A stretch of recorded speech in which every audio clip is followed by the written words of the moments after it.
If you were to live in player housing in the real world, would it be to code? Would it actually have the structural integrity? Would it have the amenities you would expect, like, I don't know, a bathroom or maybe even a kitchen? Do you think that Blizzard is kind of vibe building this, or do you actually think they've kept to some type of code? Well, I'm sure it's pretty obvious, but today, that's what we're going to figure out.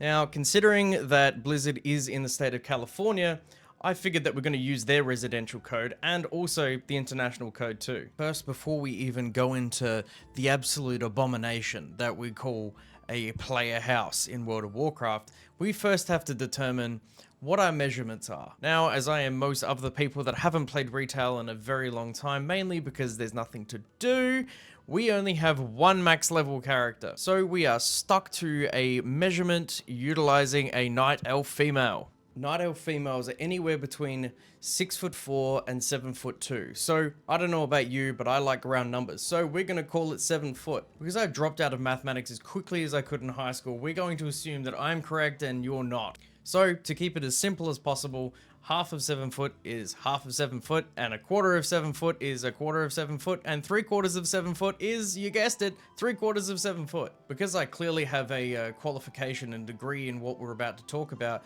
we're going to start with the external of the house. There are a lot of things that you have to keep to code in an external part of the house, including 401.3, which Blizzard has absolutely and utterly violated. Our 401.3 dictates you have to have a grating away from the house to ensure the water dissipates away from the house.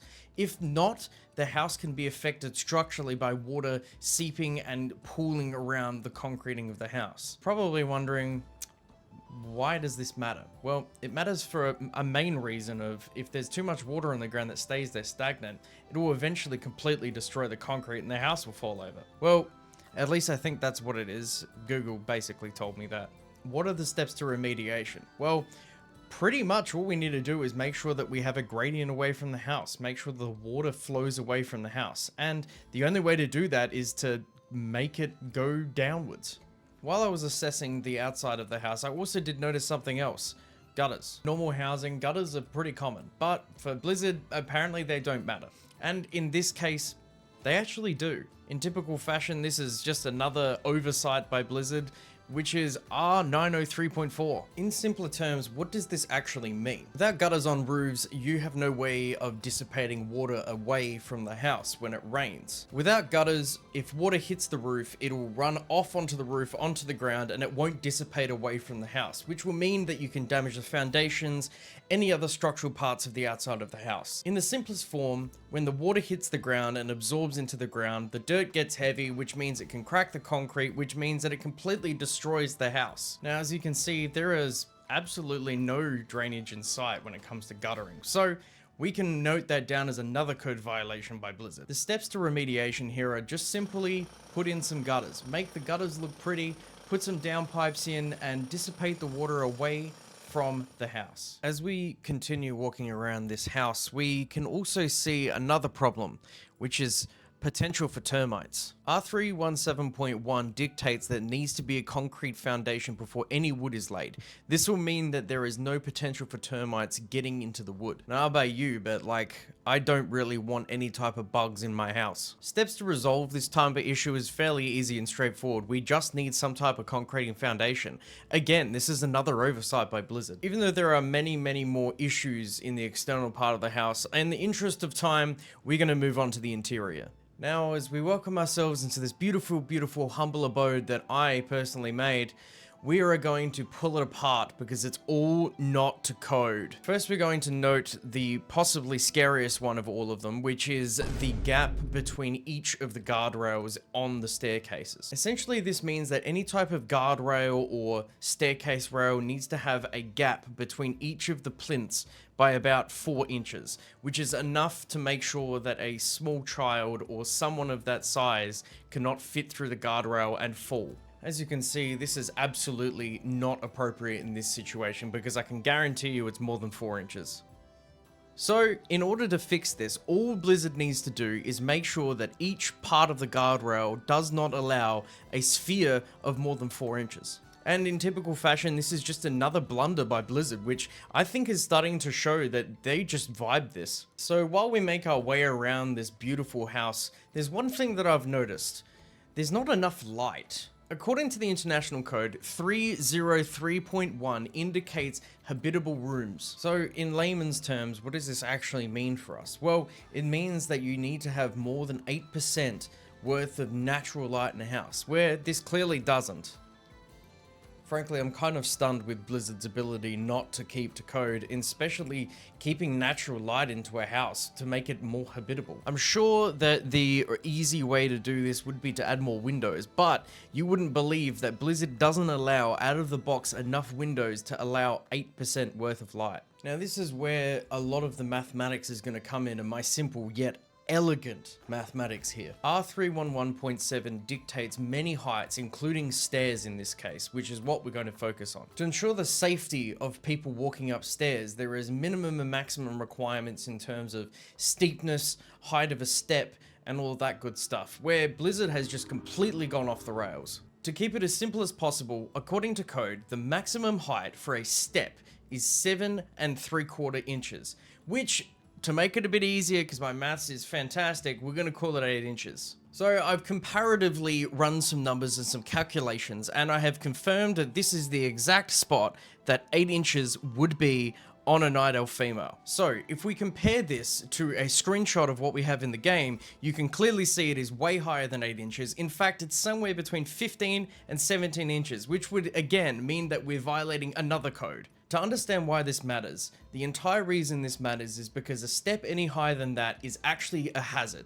If you step any higher than that, you could potentially trip and really injure yourself. This again is yet another problem that Blizzard has not fixed, and it is against codes. Now we're going to move on from the stairs and we're going to focus on the fireplaces here. Now typically a fireplace is a nice beautiful place to have, but in this situation, we've got a lot of code violations here, starting with 1001.11, which is fireplace clearance. Essentially, this means that we need to make sure that there is an adequate distance from the stonework of the fireplace to the existing wood of the structure.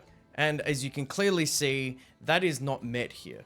According to code, hearth entrances need to be at least 16 inches away from any type of combustible wood. It's clear from this image here that you can see it's way less than 16 inches, but in order to prove it to you, I'll show you how. So if we take the measurement of a 7-foot tall night elf female and bring it down to 16 inches, it's roughly around their knee height. If I lay the night elf down and measure this distance, you can clearly see that it is way less than 16 inches. In fact, it's somewhere around the 4 to 5 inch range. This will mean anything less than 16 inches has the potential of embers coming out of the fireplace onto flammable wood or flammable items and burn the house down. Walking around this house has made me start to realize that there are no electrical outlets. In a typical house not made by Blizzard, you would assume that there are at least some type of wall outlets, you know, on the wall or on the ground that provide power. Now I do wonder how a lot of these things are lit up that look like they're lit up with electricity that simply aren't. According to E3901,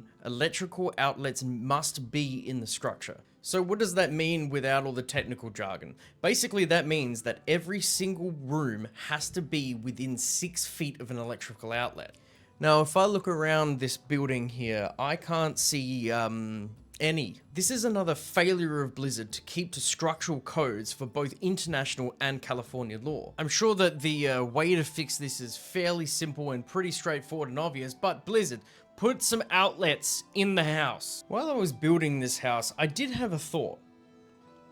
Where is the sanitation? Like, if you really think about it, houses require some type of sanitation, like bathrooms and sinks and kitchens. But according to Blizzard, that doesn't seem to matter, which actually breaks another code. R306 indicates that there needs to be proper sanitation in the building. Every type of dwelling has some type of water closet and lavatory and kitchen in order to keep sanitary in the structure. As you can clearly see, nowhere in this building can I see any type of sanitary requirements like a bathroom or a sink. I mean, the answer here is pretty simple. All we need to do is put a simple water closet here and a simple sink here and a simple kitchen right here. I mean, without a bathroom, where do we go? So I have pointed out many different type of violations here that Blizzard simply hasn't been able to address. It clearly shows that Blizzard does not have any type of care for both the structures and the people living in those dwellings. The misconduct coming from Blizzard right here, because they're not keeping to a specific code, the external and internal parts of this house are simply not livable. Now, to answer the question at the start of this video, is player housing the code? Absolutely not. Now, I'm pretty sure it's fairly obvious what the next part's going to be, which would be the verdict. And I'm starting to think that the verdict here is condemning this place until Blizzard has fixed the problems. These violations that I pointed out aren't even the tip of the iceberg. The amount of misconduct that Blizzard has caused with these dwellings is unsurmountable. If you were to live in player housing in the real world, you wouldn't have any sanitation, you wouldn't have a kitchen, you wouldn't even have safety, you wouldn't even have a foundation that would actually last. Hell, you would even have termites in the building. Now, I was thinking, what can we do to find Blizzard here? But I feel like they've copped enough flack lately that there's probably no need to. Well, with that being said, I'm off to try to find some type of way to wash my hands with absolutely no sink or bathroom or lavatory or water closet.